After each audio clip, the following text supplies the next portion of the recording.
Bonjour à tous, je suis Floriane du blog Parents Voyageurs. Avec Émilie, nous vous donnons rendez-vous 2 fois par mois pour parler voyage en famille en compagnie d'invités au parcours inspirant. Alors ne pensez plus à rien et laissez-vous porter. Bienvenue dans ce nouvel épisode. Salut les parents voyageurs, j'espère que vous allez bien. Je suis très heureuse de vous retrouver pour une nouvelle saison de podcast. Tout d'abord, je vous souhaite à toutes et tous, ainsi qu'à vos adorables enfants, une très bonne rentrée. J'espère que vous avez tous bien profité de votre été et que les batteries sont rechargées pour cette nouvelle année. Si vous les avez manqués, les hors-séries de l'été sont évidemment toujours disponibles. On a parlé voyage en camping-car, vie nomade, voyage avec bébé et expatriation. Des épisodes sur des sujets bien précis donc, réalisés grâce aux nombreux témoignages que nous avons reçus ces 3 dernières années dans le podcast. Et pour cette nouvelle saison, allez-vous me dire ? Eh bien, on attaque direct par un choc culturel avec l'interview de Caroline, expatriée à New Delhi, en Inde, depuis 18 mois. Je connais Caroline et son mari depuis longtemps, puisque nous avons fait nos études ensemble. Et oui, ça commence à remonter un peu. Ils sont les parents de 2 enfants, dont un né à Delhi. Nous avons abordé de nombreux sujets avec Caroline, dont celui du statut du conjoint suiveur, mais également la grossesse de Caroline en Inde. Quelles étaient leurs inquiétudes avant de partir ? Qu'est-ce qui les a le plus marqués au cours des 18 derniers mois ? Bref, je ne vous en dis pas plus et je vous souhaite une bonne écoute. Bonjour Caroline, merci beaucoup d'avoir accepté l'invitation de Parents Voyageurs pour témoigner de votre expatriation en Inde. Est-ce que pour commencer, tu peux te présenter ? Je dois dire quand même que donc, on se connaît depuis un petit paquet d'années, on a fait nos études ensemble. Caro, est-ce que tu peux te présenter, toi et ta famille, et puis comment vous êtes arrivés à New Delhi ? Oui, Caroline, j'ai 37 ans, effectivement, on a fait nos études ensemble, donc j'ai fait une école de commerce, la même que mon mari. Donc voilà, j'ai 2 enfants, donc Arthur qui a 3 ans et demi et Thomas qui a bientôt 3 mois, qui est né ici. Et donc on est en Inde depuis janvier 2021, donc un peu plus d'1 an. Voilà, et donc c'est une décision qu'on a prise l'été 2020 avec Florent, parce qu'on lui a proposé un poste à l'étranger. C'est quelque chose qu'on voulait faire depuis très longtemps. Donc, on a accepté. Et donc, moi, avant, je travaillais dans une grande entreprise de grande consommation et j'étais responsable marketing, mais j'ai décidé de faire une petite pause dans ma carrière parce que, voilà, avec un enfant petit, j'avais envie de passer plus de temps avec lui. Et puis, on avait le projet de numéro 2, donc je m'étais dit que c'était le bon moment voilà, de passer un peu de temps avec mes enfants. Et puis voilà, peut-être potentiellement réfléchir à une autre voie pour la suite.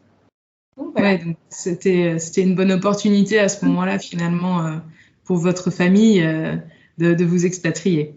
Oui. Et est-ce que l'Inde, c'était un de vos choix ou c'est qu'il y a eu l'opportunité dans la boîte de Florent et du coup, vous avez dit go alors que ce n'était pas spécialement dans vos souhaits ? Alors oui, non, c'était pas du tout dans nos choix d'ailleurs.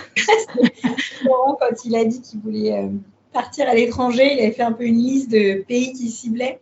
Et il avait dit, il y a 2 pays où je veux surtout pas aller, c'est la Chine et l'Inde. Okay. Du coup, quand on lui a proposé l'Inde, sa première réaction a été un petit peu choquée. Donc, au début, il rentre un vendredi soir en me disant « Ils m'ont proposé un poste en Inde et tout, mais c'est des fous, je vais dire non, c'est sûr. » On a parlé tout le week-end. Parce que ce qui nous faisait le plus peur avec l'Inde, c'était la pollution. Donc, on vit à New Delhi et je pense que beaucoup de gens ont vu des reportages sur les niveaux astronomiques de pollution à New Delhi. Et donc, avec un enfant, enfin Arthur, il avait 2 ans à l'époque, avec un petit enfant. Et puis, même Florent, lui, il est déjà assez sensible à la pollution à Paris. Il y a des jours, ça le rendait presque malade quand il y a des pics de pollution. Sachant que les pics de pollution parisiens, c'est le niveau de pollution normal à New Delhi quand c'est pas pollué. Donc, voilà. Donc oui, non, ça a été un choix longuement réfléchi, on va dire. On a parlé à pas mal de monde, notamment à une expatriée qui était partie dans le même cas que nous avec un enfant de 2 ans et elle était enceinte du deuxième. Donc, j'ai discuté longuement avec elle pour savoir comment ça se passait avec les enfants. Et d'ailleurs, pour la pollution et aussi toute la partie santé, parce que l'Inde, ça peut faire un peu peur comme ça d'un point de vue hygiène. C'est vrai qu'il y a des maladies qui courent encore ici, alors qu'elles ont été éradiquées depuis 100 ans en France. Et donc, en fait, elle m'a beaucoup rassurée. Elle m'a dit que ça s'était bien passé, qu'effectivement, il y a des semaines dans l'année où les enfants ne sortent pas trop. Mais globalement, à la fin, elle m'a dit, si vous refusez juste pour la pollution, il faut rater quelque chose quand même. Parce qu'effectivement, l'Inde, passé ce gros problème, il y a c'est une autre culture complètement différente et il y a surtout tellement d'opportunités de voyage à faire. Et c'est effectivement un pays où on ne serait sûrement pas allé de nous-mêmes. Ouais. Donc voilà, donc en mûrissant tout ça, en réfléchissant, finalement, on a décidé d'accepter parce que pour Florence, c'était une grosse opportunité professionnelle. On s'est dit, pour la famille, on va pouvoir découvrir plein de nouvelles choses. Et en plus, en fait, quand on décide de partir expatrié, il y a quand même plus beaucoup de pays dans le monde où on va dire qu'on peut avoir une vie assez sympathique. Là, par exemple, en Inde, moi, j'ai la chance d'avoir 2 personnes qui m'aident à plein temps. Donc, avec des enfants, c'est plutôt super confortable. Et par exemple, en Allemagne, en Europe, en Amérique du Nord, ou dans des pays développés, clairement, ça ne serait pas le cas. Parce que on ne pourrait pas se le payer. Je ne sais même pas si je pourrais me permettre de ne pas bosser. Donc, voilà. Donc, globalement, on s'est dit, pour la famille, c'est vrai que ça va être une pause assez confortable. Donc, voilà. Donc, on a accepté. Ok. Et est-ce que tu te souviens, parce que maintenant ça fait presque 1 an et demi que vous êtes là-bas, peut-être que les étonnements du début sont un petit peu passés, mais quand vous êtes arrivés, qu'est-ce qui vous a étonné, surpris, dans le bon sens ou dans le mauvais sens, quoi? Au début, on était, comme on a accepté cette expatriation en pleine période Covid, on n'a pas pu faire de voyage de reconnaissance avant, donc on est vraiment arrivé avec nos valises, à découvert l'Inde la première fois comme ça. Au début, c'était plutôt bonne surprise, c'était moins pire que ce qu'on pensait. Et puis après, oui, vis-à-vis du Covid, ils étaient un peu dans le creux de la vague, donc globalement, c'était vachement plus sympa qu'en France. Voilà, on est parti janvier 2021, en France, tout était fermé. Il y avait les couvre-feux, c'était un peu la grosse sinistrose et tout. Ouais. En Inde, au moins, les magasins étaient ouverts, on pouvait aller au restaurant, on a pu pas mal voyager les premiers mois, donc c'était plutôt sympa. Et puis, en fait, on s'est rendu compte que la vie n'avait pas complètement repris à la normale. Donc, il n'y avait pas tant de gens dans les rues, il n'y avait pas tant d'embouteillages, donc du coup, c'était plutôt sympathique.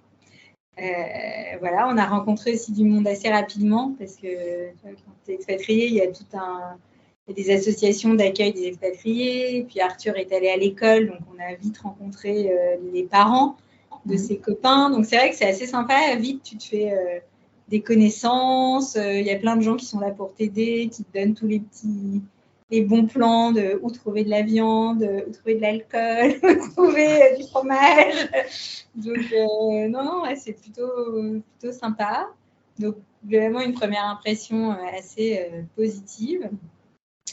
Après, dans les choses qui nous ont surpris, il y a forcément on va dire la culture indienne en général, mais déjà, donc ici, on a vite lâché l'affaire, on a compris que notre chauffeur, ma maid, et puis même Florent au travail, tout le monde l'appelle sœur. Moi, c'est madame. Donc au début, c'est un peu choquant. Mais maintenant, on s'y est fait, quoi. Donc, de toute façon, je sais bien, le chauffeur, si je lui dis va chercher Florent, il ne comprend pas. Il faut que je lui dise va chercher sœur. Oui, ok. Maintenant, j'appelle Florent sœur. Donc ça, c'est un peu bizarre au début. Pareil, du coup, en fait, en Inde, ils sont très, très nombreux et il y a plein de gens qui ont des petits boulots, en fait. Donc, quand tu vas faire tes courses, il y a quelqu'un qui te porte ton panier, il y a quelqu'un qui remplit tes sacs à la caisse. Voilà, c'est toutes des choses qu'on n'a plus en France parce que il y a tellement eu de rationalisation de tout. Ouais. Donc, voilà, oui, c'est assez surprenant, mais en même temps, on va dire que c'est confortable. Et est-ce que ça, c'est quand même la vie un peu des Indiens, ou est-ce que c'est parce que vous êtes des expatriés et que vous viviez quand même dans un milieu assez privilégié du fait de l'expatriation par une entreprise française? Alors, c'est sûr que c'est pas la vie de tous les Indiens, mais clairement, les Indiens, on va dire, aisés, ils ont exactement la même vie que nous, voire même plus. En fait, l'Inde, donc, c'est un pays où il y a des énormes inégalités, bien plus qu'en France, quoi. Donc, il y a des Indiens très, très, très riches. Et donc, nous, dans notre quartier, je pense qu'il y a plein d'Indiens qui ont 10 fois plus d'argent que nous, même en étant expatriés. Donc, voilà. Donc, oui, globalement, tous les Indiens aisés, ils vont faire leurs courses là où on va faire nos courses. Ils ont du personnel et bien plus que nous. Souvent, les Indiens, ils ont genre une dizaine d'employés de maison. Ah oui, d'accord. Parce que normalement, ils ont chacun une tâche bien définie. En fait, souvent pour les expatriés, il y a des gens qui font un peu tout. Moi, par exemple, j'ai une maid qui fait à la fois la cuisine, le ménage, le repassage. Mais souvent, les Indiens, ils ont un cook, ils ont une femme de ménage, ils ont un jardinier, ils ont, voilà, ils ont même une personne qui descend les poubelles. C'est pas la même que celle qui cuisine. Donc, voilà. Donc, on a la chance, on est dans un quartier, justement, moi, j'avais un peu peur d'être dans un quartier où il n'y a que des expatriés, où du coup, tu n'as pas trop l'impression d'être en Inde. Et en fait, pas du tout. Dans notre quartier, justement, on ne passe pas beaucoup de blancs. Quand on va au parc et tout, il n'y a quasiment que des Indiens. Donc, il y a vraiment beaucoup d'Indiens qui vivent ici. Ouais, ok. Et du coup, vous arrivez à créer des liens, justement, avec des locaux? Oui, on a rencontré, grâce à Arthur surtout. Donc, c'est au parc, on a rencontré pas mal de copains. Et oui, notamment, on s'est fait un bon couple d'amis indiens. Voilà, on les a déjà invités, ils nous ont déjà invités, c'est assez sympa. Après, on va dire, il y a plein d'Indiens qui viennent nous parler, mais on sent quand même un peu la distance. Tu vois, on ne s'est pas fait 50 couples d'amis indiens, quoi. Ouais. Mais en tout cas, ils sont toujours très intéressés de nous voir. Et ça, c'est un peu un truc qui me choque dans ce pays. C'est qu'en fait, partout où on va, et donc même à New Delhi, où quand même, on n'est pas les seuls occidentaux, à chaque fois, on a l'impression que les gens voient un petit blanc pour la première fois de leur vie, quoi, quand ils voient Arthur. Et c'est un peu bizarre. Parce que nous, on ne s'émerveillerait pas autant en voyant un petit Indien en France, tu vois. Oui. Dans quelle langue vous communiquez justement avec les locaux? Est-ce qu'ils parlent facilement anglais? Oui, alors, l'anglais, c'est la langue officielle de l'Inde, avec Hindi. Donc, on va dire que normalement, tous les Indiens sont censés parler anglais. Avec le temps, je me suis rendu compte que ce n'était pas du tout le cas. Tu as plein de personnes, on voit souvent des plombiers, des électriciens, parce qu'il y a toujours des trucs qui ne vont pas dans les appartements. Bon, eux, ils parlent très rarement anglais, donc c'est compliqué. Mais sinon, déjà tous les Indiens, oui, on va dire aisés, ceux qui vivent dans le quartier, oui, ils parlent anglais, et c'est même carrément quasiment leur langue maternelle. Ils parlent anglais à leurs enfants. D'accord. Ils parlent anglais que hindi. Et après, par exemple, ma maid, ma nounouille, elle parle bien anglais, mais je pense que c'est parce qu'elles ont bossé beaucoup avec des familles d'expatriés. Parce que globalement, ce qu'on m'a expliqué, c'est que l'anglais, ça s'apprend à l'école. Mais déjà, faut-il être allé à l'école? Donc, c'est pour ça qu'il y a beaucoup de gens qui ne le parlent pas. Mais voilà. Mais globalement, ce qui est assez facile, je pense, contrairement par exemple à la Chine, où je crois qu'en Chine, les gens parlent très peu anglais. Au moins en Inde, même si la personne en face de toi ne le parle pas, il y aura toujours quelqu'un à côté qui parle anglais, donc qui peut traduire. Donc voilà, ça au moins c'est assez facile. On arrive à peu près à se faire comprendre partout.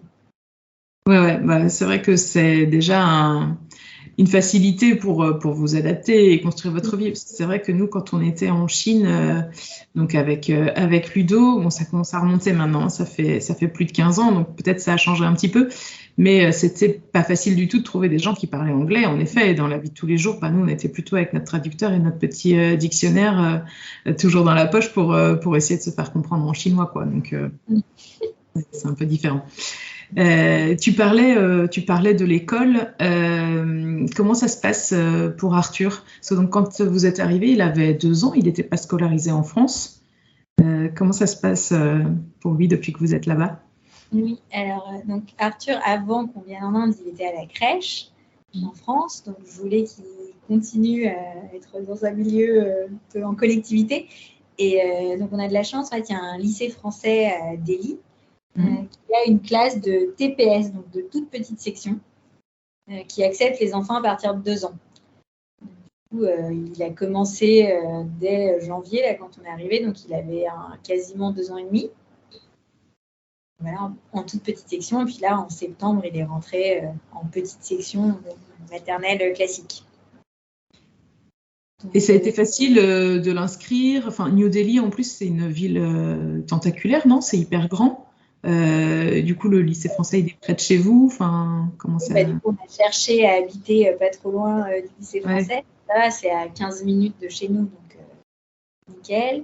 L'inscription, oui, on a été accepté. Donc, sans problème. Et ce qui est génial avec l'école, c'est que, en fait, il y a des Français, bien sûr. Il y a aussi, on va dire, des étrangers d'autres nationalités. Il n'y a pas des lycées internationaux de tous les pays. À New Delhi, il y a une école américaine, une école anglaise, allemande et française. Par exemple, quand on est italien ou espagnol, il faut choisir où on veut mettre son enfant. Donc, voilà, donc il y a aussi des étrangers, il y a d'autres nationalités. Et après, il y a énormément d'Indiens, parce que c'est une volonté de tous les lycées français. Ils essayent d'accueillir des locaux.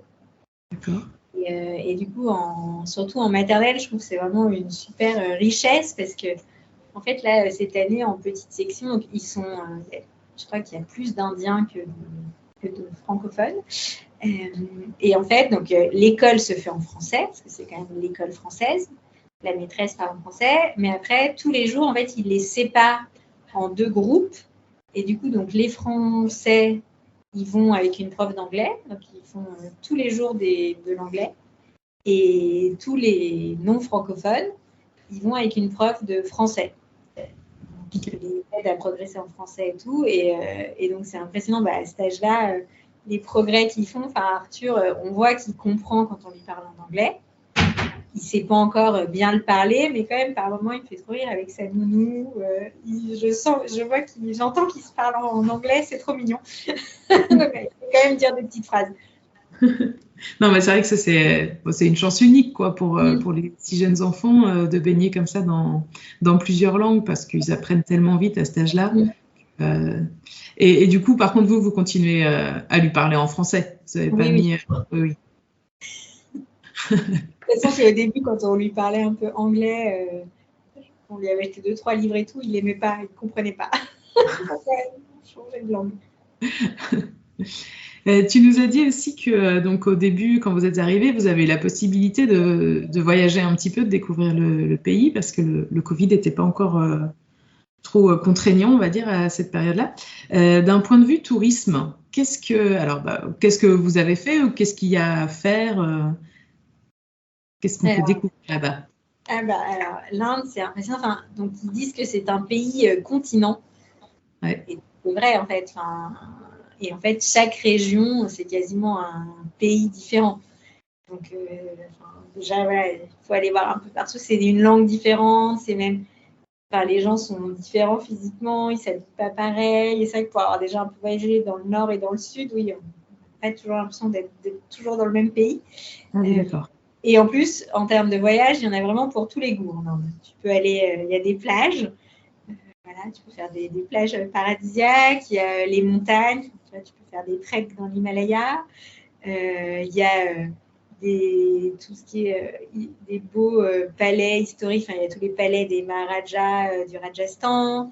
Il y a aussi des grottes beaucoup plus anciennes avec donc, voilà, des temples sculptés qui datent du 5, 6e, 7e siècle. Enfin, voilà. On peut faire des safaris aussi. Il y a des safaris dans les jungles pour voir des tigres, des éléphants, plein de choses. Voilà, il y a vraiment.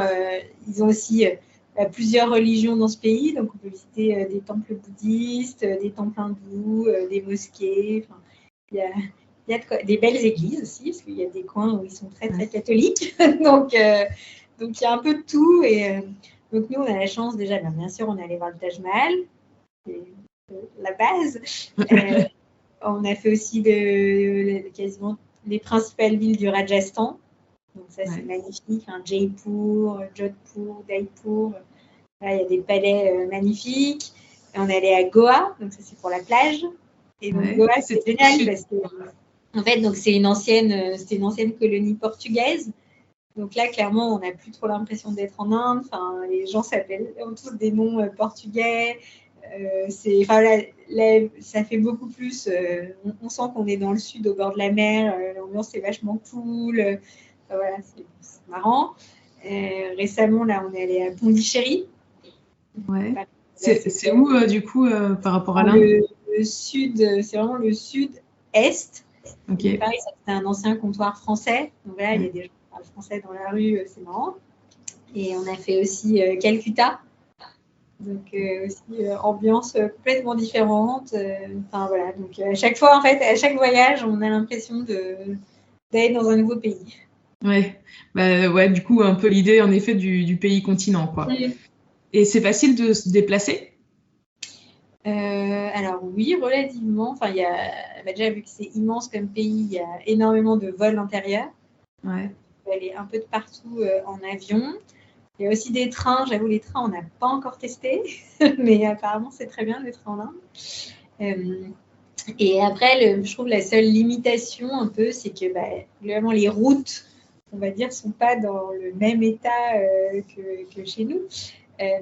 Et donc, du coup, en fait, souvent, quand même, tu es obligé de faire de la voiture. Parce que tu arrives à un endroit en avion, mais souvent, il faut un peu rouler.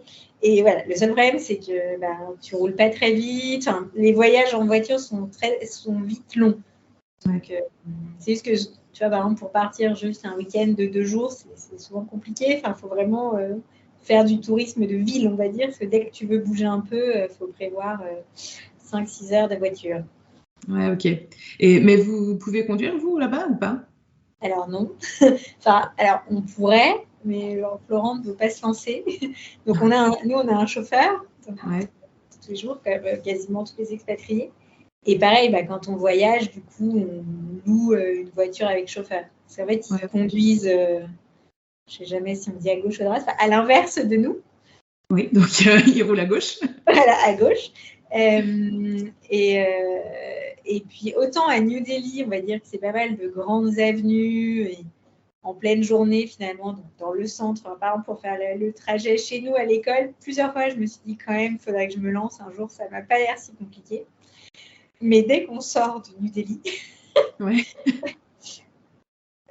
là, on se dit le chauffeur, c'est vraiment obligatoire. Enfin, par exemple, on est allé à Jaipur en voiture depuis Delhi parce que c'est qu'à 200 et quelques kilomètres. On a mis 5 heures. Et là, donc on prend une autoroute, soi-disant.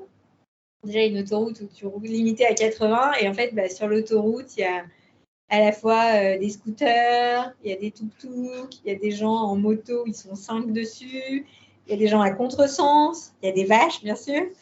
C'est ma question. Il y a des intersections, donc intersections sur l'autoroute, voilà. Oui. Donc, on s'est dit, là, on ne se sent pas conduire. Ouais, c'est assez chaud. Mais c'est un peu l'image qu'on a de l'Inde. Moi, je ne connais pas du tout, même si j'espère venir vous voir prochainement. Mais c'est un peu l'image qu'on a, en effet, des routes où il y a... Et puis, il y a aussi plein de monde sur les bords des routes et tout ça. C'est un peu... ok. Mais c'est facile de trouver, du coup, une voiture avec chauffeur. Oui, non, c'est hyper simple. Et justement, il y en a plein qui font business grâce à ça, avec les touristes, quoi. Ouais, ok.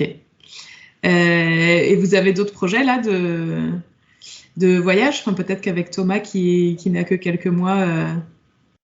Du coup, on a réussi à voyager avec lui. La Pondichéry, c'était avec lui. Donc, ça s'est bien passé. Là, on va voir. On se dit peut-être on aimerait bien aller un peu dans les montagnes début juillet avant de rentrer en France pour trouver un peu de fraîcheur. Et après, oui, sur la fin de l'année, je pense qu'on va pas mal on va faire des beaux voyages pendant les vacances de la Toussaint. Et puis, normalement, on ne devrait pas rentrer à Noël, justement, pour faire un voyage, parce que c'est la meilleure période pour venir en Inde. Ouais. Donc, on va en profiter. Donc, on va aller dans le sud, voilà. Profiter du beau temps du sud en plein mois de décembre. Et d'ailleurs, je pense que on n'en a pas parlé encore. Vous êtes là-bas pour combien de temps? Pour une durée déterminée ou non? Normalement pour 3 ans. Après, l'entreprise, c'est jamais. Il y a rarement une date butoir hyper fixée, quoi. Normalement, c'est une mission de 3 ans. Après, il faut à la fois que, on va dire, sa mission soit finie, donc que l'entreprise accepte que Florent parte, et puis il faut aussi qu'il trouve un poste après. Donc voilà. Mais donc oui, on vise l'été prochain, en fait, l'été 2023 pour date de fin. Oui, ok. Donc un petit peu moins de 3 ans. Mais alors on avait donc Émilie avait interviewé Clémence qui est partie au Brésil puis en Colombie, et il se trouve que son mari travaille dans la même entreprise que Florent, et donc ils étaient à l'origine aussi partis pour 3 ans au Brésil, et finalement ils ont fait que 2 ans, et le départ pour la Colombie s'est décidé en quelques semaines, quoi. Donc en effet ça peut pas mal bouger, comme on peut aussi être allongé. Enfin, il y a pas mal de collègues de Florent qui ont fait plus que les 3 ans de départ. Donc, d'accord. Puisque si tu poses la question à Florent actuellement, il n'y a pas trop envie de prolonger. Moi, ça ne me dérangerait pas. Mais... Oui, c'est vrai. Donc, on en parlait juste avant de démarrer l'enregistrement de l'épisode. En gros, Florent travaille énormément depuis qu'il est arrivé ici. Donc, c'est pas une vie très simple. Et toi, du coup, en tant que conjointe suiveuse, comment tu vis la chose? Parce que du coup, tu as dû mettre ta carrière sur pause, comme tu nous disais, que c'était une chouette opportunité pour t'occuper des enfants. Est-ce que tu peux nous dire un peu déjà ton sentiment? Est-ce que ça a été difficile de quitter ton métier, qui était quand même actif, tu as fait des études pour, etc. Est-ce que ça, c'était difficile de se retrouver femme de, entre guillemets? Alors, je pense que ce qui est important, je m'étais pas mal documentée sur le sujet avant de partir, parce que oui, je sais qu'il y a, pour certaines femmes, c'est assez dur. Il y en a qui le vivent très, très mal. Donc, globalement, en fait, ce qui est important, c'est de vraiment savoir pourquoi on le fait, enfin, avoir un objectif. Et donc, moi, clairement, mon objectif, c'était de passer du temps avec mes enfants, parce que voilà, dans une vie bien chargée de cadre en région parisienne, c'était par moment un peu compliqué. Et justement, je pense que le Covid m'a fait un peu prendre conscience que, oui, quand on a eu Arthur pendant 2 mois non-stop à la maison, oui, c'était très dur de travailler en même temps, mais en même temps, c'était hyper sympa parce qu'on le voyait évoluer, enfin, on le voyait beaucoup plus qu'en temps normal, quoi. Et donc voilà, donc moi, je savais que je voulais passer plus de temps avec mes enfants. Je m'étais toujours un peu dit dans le coin de ma tête, au 2e, je prendrais peut-être un congé parental, ou je me mettrais à 4-5e, enfin, pour avoir un peu plus de temps. Donc là, clairement, c'était une opportunité rêvée pour moi de passer un peu plus de temps. Et après, effectivement, enfin, moi, je suis quelqu'un de très actif, donc comme je te disais aussi avant de commencer, du coup, j'ai cherché quand même à m'occuper en plus de ça, parce que quand même Arthur va à l'école, donc même s'il a des horaires plus courts qu'en France, voilà, on va dire, il y a quand même des moments où il n'est pas là. Donc en fait, ce qui est bien, c'est justement quand tu es expatrié, on te propose, il y a plein d'activités proposées par des associations. Donc j'ai fait de la danse Bollywood, je faisais des cours d'hindi, j'ai fait des sorties photos, il y a un club photo et tout qui te permet d'aller voir un peu des quartiers dans lesquels je ne me serais pas aventurée toute seule. Donc déjà, j'avais plein de choses. Et après, depuis septembre, donc je me suis engagée auprès d'une ONG. Je suis bénévole dans le bureau pour les aider à trouver des fonds. Et donc ça, mine de rien, ça m'occupe pas mal. Hein, ça m'occupe bien à mi-temps. Donc ça, plus les enfants, je ne m'ennuie pas. Ouais. T'as raison, je pense que c'est assez important finalement de savoir pourquoi tu acceptes de partir et que c'est un projet de famille finalement. Et du coup, ça te permet de mieux vivre la situation. Et d'ailleurs, en mode femme d'heure, ce qui est assez drôle, c'est que comme il y a énormément de... forcément, quand il y a le Covid, il y a un peu des pauses, mais là, on va dire que c'est un peu reparti. Donc, il y a souvent des choses organisées, des petits-déj, des dîners, des choses comme ça. Et vu que souvent, il y a surtout les femmes, du coup, puisque c'est souvent les accompagnants. Justement, Florent, moi, je ne suis pas trop la femme de Florent, c'est plutôt Florent qui est le mari de Caroline. Parce que, vu que lui, il sort beaucoup moins, c'est plutôt moi qui suis connue. Ouais. Et donc, c'est assez drôle. T'as carrément inversé la vapeur. Ça fait plusieurs fois que tu évoques le Covid. Alors, vu de France, fin d'année dernière, on avait l'impression que 100% des Indiens étaient contaminés et 80% d'entre eux mouraient dans les rues. Comment ça s'est passé, là, cette période quand même? Je pense que la fin 2021 était... un petit peu hard. Enfin, du coup, je sais pas. C'est ce qu'on entendait en tout cas aux infos en France. Comment c'est du point de vue de quelqu'un qui était sur place? Oui, alors en fait, le Covid en Inde, ça a été un petit peu décalé par rapport à la France. En fait, finalement, ils ont eu leur premier cas en mars 2020, là, comme tout le monde. Mais en fait, donc nous, on n'était pas encore là, mais on nous a raconté. Donc là, ils ont fermé le pays, de manière très, très drastique. Ils ont eu un confinement hyper dur, qui du coup a été efficace parce qu'ils ont eu quasiment aucun cas. Voilà. Et après, ils ont commencé à relâcher progressivement. Et on va dire qu'il y a eu une vague en septembre, octobre 2020. Quand Florent est arrivé, parce que Florent est arrivé un peu avant nous, il est arrivé mi-octobre. C'était la fin de la vague, on va dire. Mais ça n'avait pas été si terrible. Voilà. Et du coup, après, nous, quand on est arrivé début 2021, pareil, il y avait une vague qui était passée, donc les cas avaient beaucoup baissé. Et d'un coup, les Indiens ont commencé à se dire c'est bon, on a vaincu le Covid, on est plus fort que les autres. Il y avait des études qui étaient parues pour dire qu'ils avaient fait des études dans des bidonvilles qui montraient qu'il y avait au moins 80% de la population qui était immunisée. Alors qu'il n'y avait pas eu beaucoup de morts, globalement. Globalement, les pauvres sont tellement exposés à plein de choses que finalement, le Covid, c'est peut-être pas si horrible pour eux. Voilà. Donc en fait, en mars, c'était un peu non, c'est bon, on a vaincu, c'est fini, quoi. Donc ça s'est un peu relâché. Et là, on a eu cette fameuse deuxième vague hyper violente, donc qui a été beaucoup reprise dans les médias où vraiment leurs hôpitaux ont été complètement débordés. Il faut savoir quand même qu'en Inde, je crois que c'est le pire pays au monde en termes de lits d'hôpitaux par nombre d'habitants. Ouais. En même temps, c'est facile d'être débordé. Voilà. Et donc là, de nouveau, il y a eu un confinement super dur. On ne pouvait plus sortir de chez nous et tout. Donc, on a vécu ça. Donc, oui, nous, on va dire que c'était dur parce qu'on était coincés chez nous. Mais en même temps, du coup, on ne voyait pas trop ce qui se passait à l'extérieur. Donc, en fait, on a beaucoup vu via les médias, on va dire, français ou internationaux. Mais bon, moi, oui, je n'ai pas vu des gens mourir dans la rue. Et je ne connais pas tant de gens qui sont morts à ce moment-là, quoi. Donc voilà. Mais après, a priori, en discutant après coup avec les Indiens, oui, clairement, il y a eu énormément de morts. Les chiffres annoncés par le gouvernement sont bien sous-estimés. Je crois que là, officiellement, en total, depuis 2 ans, il n'y a que 500 000 morts du Covid en Inde. Je crois qu'il y a plein de personnes un peu plus indépendantes qui estiment que c'est plutôt plusieurs millions. Ouais. Ouais, donc oui, ça a été dur, avril, mai, juin, encore l'année dernière, ça a été tout fermé et tout.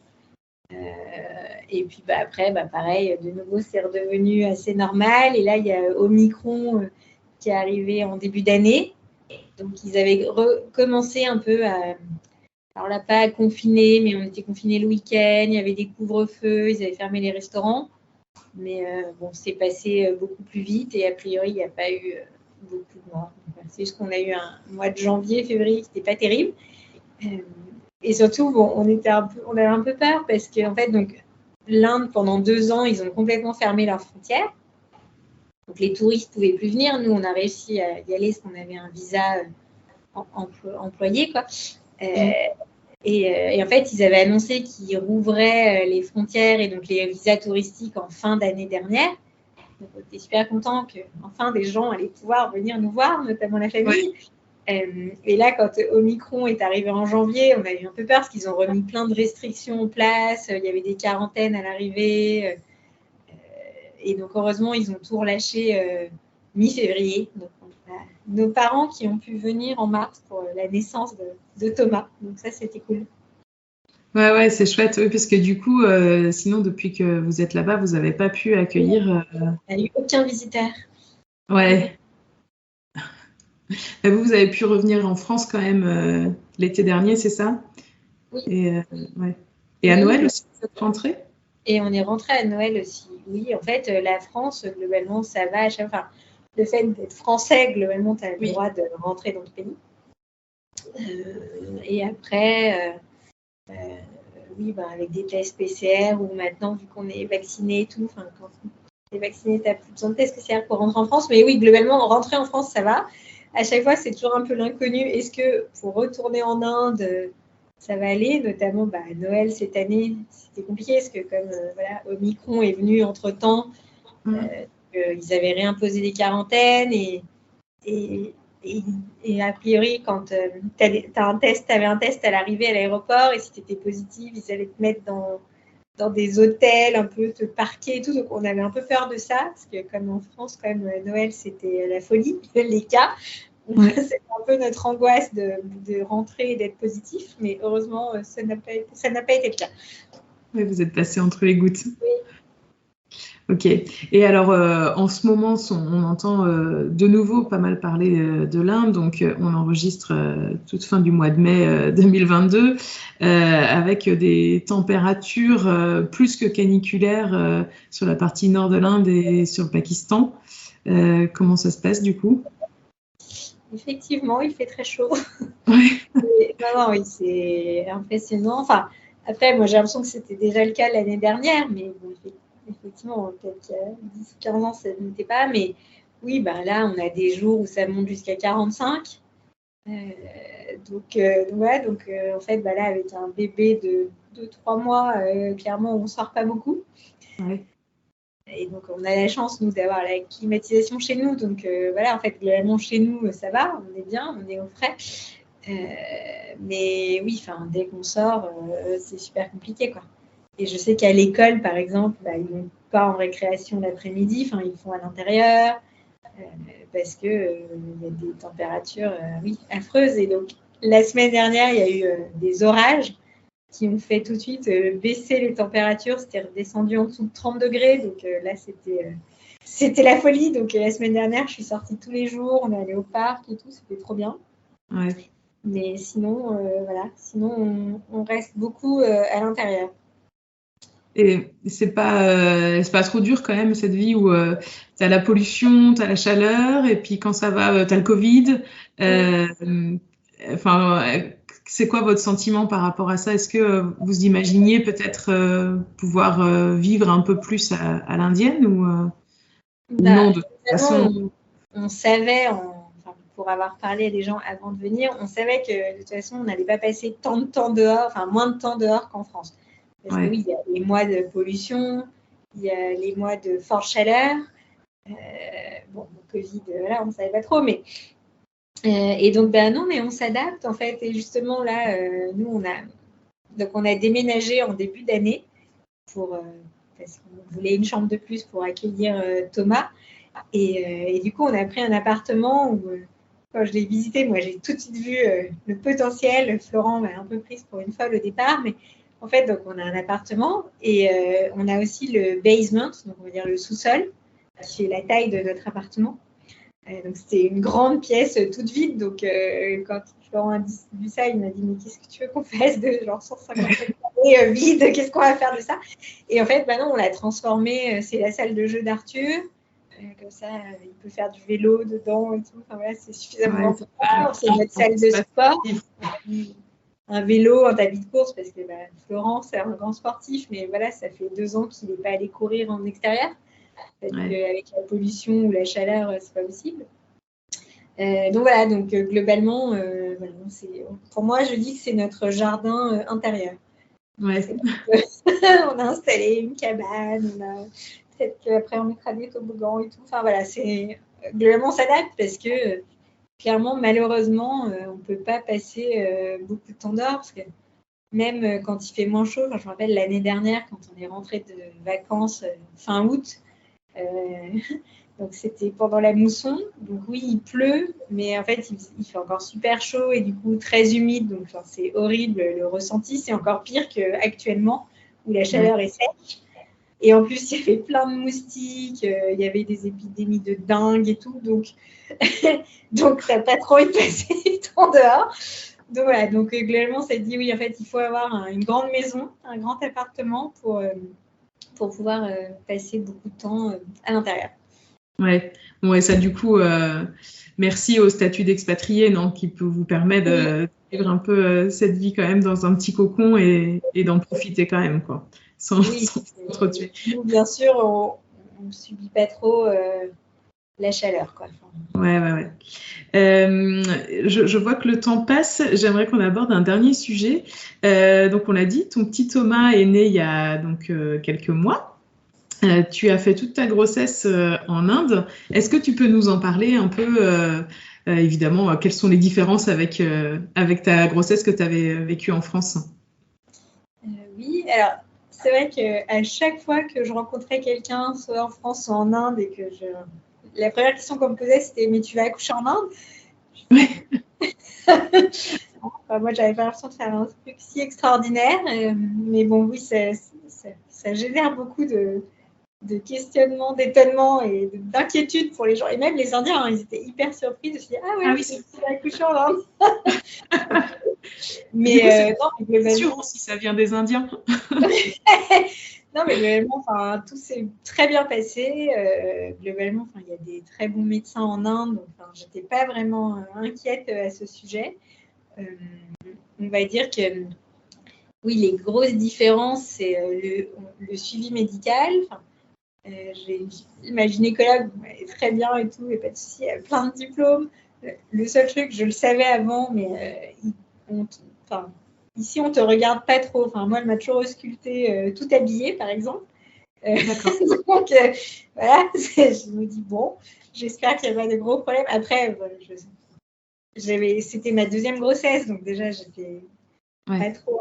Enfin, je savais déjà ce que c'était, et puis je suis plutôt détendue à ce sujet, donc moi, ça ne me faisait pas peur. Après, la deuxième autre grosse différence, c'est pour les échographies, parce qu'en fait, en Inde, c'est interdit de connaître le sexe de l'enfant, puisque malheureusement, c'est un pays où il y a beaucoup de gens qui n'ont pas envie d'avoir de petites filles. C'est pour protéger les petites filles, de ne pas savoir ce que c'est. Donc voilà, donc nous, on a décidé de jouer le jeu. Par exemple, quand je suis rentrée à Noël, on n'a pas voulu faire une échographie pour savoir, ou même, je crois que pour des expatriés, si on pose la question, ils nous l'auraient dit. Mais voilà, donc on a gardé la surprise, c'était drôle. Et après, l'accouchement en lui-même, ça s'est bien passé. Bon, c'est sûr qu'il y a beaucoup de gens qui me parlaient en hindi sur le coup. À chaque fois, ma gynécologue disait « Non, en anglais !» Elle parlait en anglais. Voilà, j'ai eu une césarienne, donc c'est quand même une opération et tout. Mais bon, ça s'est bien passé. Pas de souci. Et on va dire, pareil, après le séjour à l'hôpital, alors c'est plus rapide qu'en France, hein. On reste 2 nuits pour un accouchement classique, 3 nuits pour une césarienne. C'est positif. Mais c'était hyper agréable parce qu'en fait, il y a beaucoup de gens pour s'occuper de nous, on va dire, plus qu'en France. Quand je sonnais, les infirmières débarquaient et tout. Donc franchement, le séjour à la maternité, c'était très bien. J'ai bien mangé. J'avais c'est important, ça. C'est très j'avais important. Aucun soin, donc clairement, limite meilleure expérience qu'en France. Après, le seul point un peu négatif, ça a été la sortie de l'hôpital. Parce que déjà, voilà, c'est tout un petit process administratif. C'est pas trop leur fort, les Indiens. Et surtout, en fait, donc, la mutuelle m'avait dit qu'ils avanceraient les frais, donc on n'avait pas à payer directement, parce que déjà, quand on voit la facture, c'est là où on se dit « vive la sécurité sociale en France », parce que c'est un montant assez exorbitant. Et en fait, le problème, c'est que ils ont fait la facture. En fait, ils m'avaient dit « tu pourras sortir entre 11h et midi ». Donc, super, j'étais prête et tout. Mais en fait, ils ont dit « non, il faut qu'on envoie la facture à la mutuelle et il faut qu'ils acceptent cette facture pour que vous ayez le droit de sortir. » Et donc, au début, on a pris notre mal en patience et tout, mais ça faisait déjà quasiment 5 heures qu'on attendait. Donc, au bout d'un moment, on en a eu marre. On a dit, on s'en va.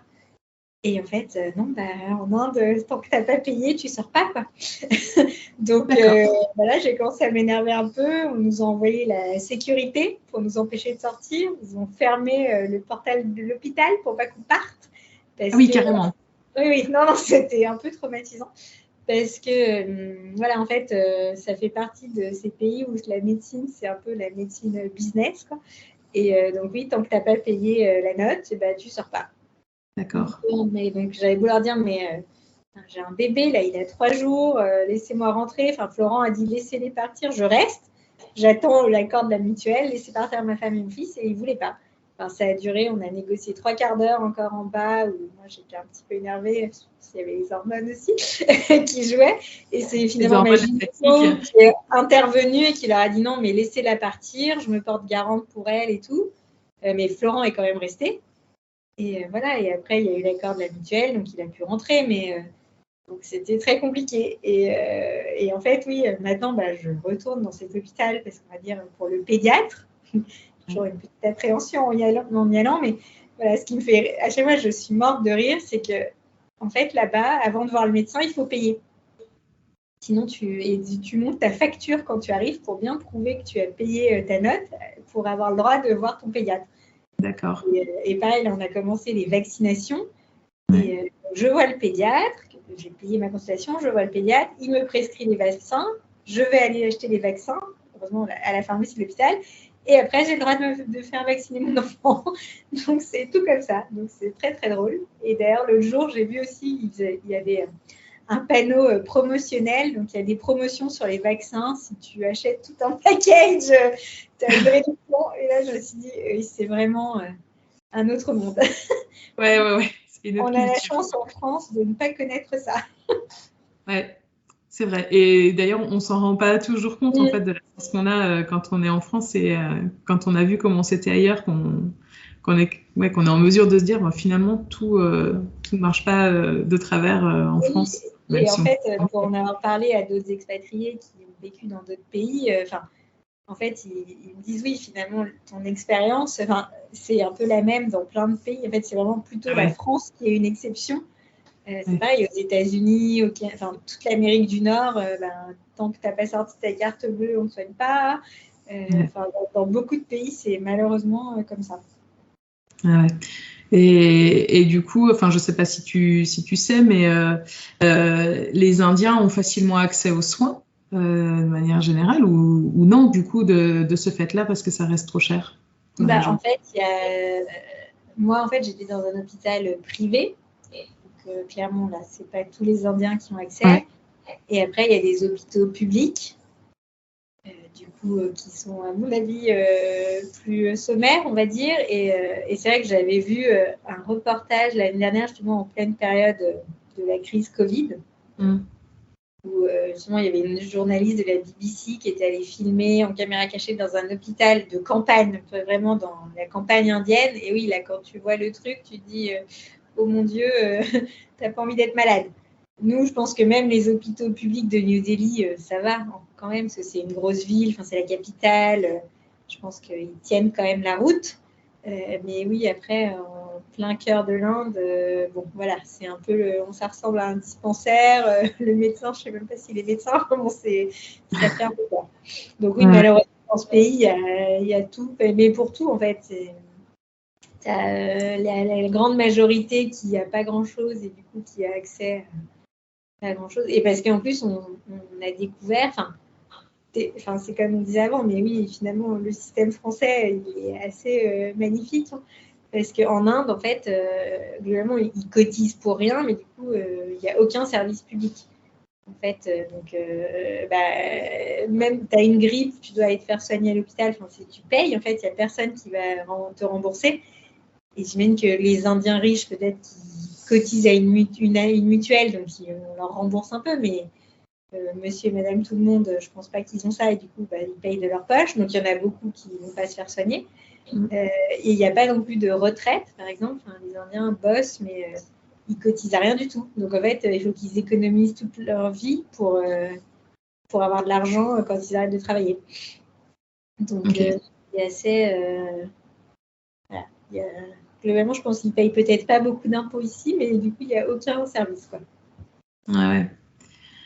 Oui, en tant que bon Français, on râle tout le temps et on paye toujours trop d'impôts. Après, c'est vrai que les services publics, même s'ils sont très largement perfectibles et défaillants aussi à bien des niveaux, finalement. Ils ont le mérite d'exister.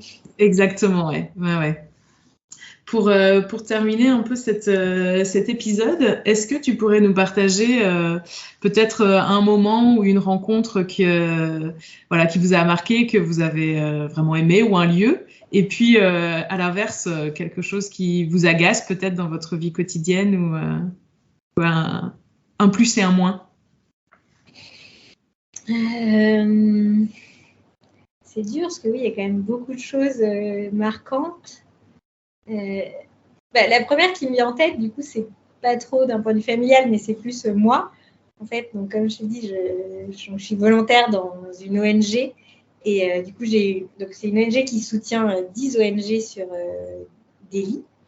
Et du coup, j'ai eu la chance d'aller en visiter déjà plusieurs. Et une des premières que je suis allée visiter, c'est une ONG absolument formidable, en fait, qui s'appelle Shakti Shalini, qui aide des femmes qui fuient leur foyer parce que soit à cause d'un mari violent ou d'une belle famille violente. Il faut savoir qu'en Inde, en principe, quand on se marie, on va vivre chez ses beaux-parents. Et autant, on va dire, à mon avis, les Indiens aisés, ils sont... en fait, en Inde, il y a les Indiens des villes et les Indiens de la campagne. Donc, on va dire les Indiens des villes, et en plus, assez aisés, ils vivent globalement un peu plus à l'occidental. Donc, je veux dire, quand tu es une belle fille dans cette famille-là, je pense que ça va pas trop mal. Mais du coup, pour l'immense majorité des autres femmes, en fait, se marier, c'est devenir la boniche de ses parents. Donc, et donc, il y en a beaucoup qui sont hyper maltraitées par leur belle famille. Et donc, il y en a, elles s'enfuient parce que donc elles sont recueillies par cette association qui s'appelle Shakti Shalini, qui a été créée quand même par des mamans dont les filles avaient été brûlées vives par leur belle famille parce qu'elles n'étaient pas satisfaites de la dot qu'on leur avait versée. Donc, mais la situation des femmes en Inde est quand même catastrophique. Et donc, donc cette ONG, déjà, elle a une mission super forte, et la personne qui la dirige, c'est une femme qui a 80 ans, qui a une expérience de fou. On voit ses paroles quand on l'écoute. Et oui, elle a vu tellement de situations. C'est impressionnant. Et donc, moi, j'ai vraiment adoré cette ONG parce que je trouve qu'ils font un travail formidable. Et ça, je pense que un peu tout ce que j'ai raconté au long de cet entretien montre qu'en fait, en France, on est quand même les rois pour se plaindre de tout. On le sait, on est des grands fiers. Et justement, quand on part et qu'on va voir un autre pays, et notamment en plus l'Inde, qui est quand même, d'un point de vue sociétal, ils sont tellement en retard. Ils vivent dans une autre époque. Et donc oui, on voit à quel point, finalement, on a de la chance en fait d'être français. Quand j'entends le féminisme maintenant, il y a des débats un petit peu lunaires, alors que en fait, en Inde, il y a déjà des femmes, elles ne peuvent pas choisir avec qui elles se marient, elles se font battre. Il y a des petites filles aussi, qui se font tuer par leurs parents parce qu'ils ne voulaient pas avoir une petite fille. Là, je veux dire, oui, il y a un travail plus de fond à faire ici déjà. Il y a sur le statut de la femme qui est assez choquant. Et donc moi, clairement, cette ONG, ça m'a vraiment marqué. Voilà. Non, mais enfin, c'est fou, quoi, ce que tu racontes. Oui. Et voilà, j'imagine que c'est des rencontres que tu fais via cette ONG qui sont enfin, effectivement hyper marquantes, que ça te construit toi aussi Oui. quelque part en tant que femme et en tant que mère. Mais en fait, on ne se rend pas compte de cette réalité où, si on la voit, nous, c'est à travers la télé ou les infos, c'est tellement loin de nous que, voilà. Oui, et après, tu vois, pour Charlotte, ma mail, c'est plus d'1 an qu'elle travaille pour nous et tout, et donc elle a commencé à se confier, et elle a une histoire complètement horrible. Enfin, elle a fui son mari avec ses enfants. Au début, elle était obligée de lui envoyer son salaire tous les mois. Enfin, donc elle était partie avec ses 2 enfants. Il lui donnait rien du tout, et elle était quand même obligée d'envoyer son salaire pour le beau-père, en fait. Et donc, à la mort du beau-père, elle a pu arrêter. Mais voilà, c'est que des situations. Et donc, tu vois, là, c'est la personne qui travaille pour moi, donc c'est assez proche. Et en fait, clairement, les femmes en Inde, c'est horrible d'être une femme en Inde, quoi. Elles doivent tellement lutter contre des choses. Enfin, voilà, la société indienne est tellement archaïque, c'est impressionnant, quoi. Ouais, du coup, ça remet les choses en perspective un peu sur des situations que tu peux entendre qui se passent en France ou en Occident, quoi. Voilà. Donc ça, on va dire, c'est des choses marquantes. Après, les choses qui nous énervent, oui, il y en a quand même pas mal. Surtout que là, ça fait plus d'1 an qu'on est là. Donc, on va dire, on a bien eu le temps de prendre. Moi, une des choses qui m'énerve le plus, vraiment, j'en parlais un peu tout à l'heure, c'est partout où on va, les gens nous regardent. On passe pas du tout inaperçu, tu vois. Les gens nous regardent comme s'ils avaient jamais vu de blanc de leur vie, et ils veulent toujours prendre des photos avec nous, avec Arthur surtout.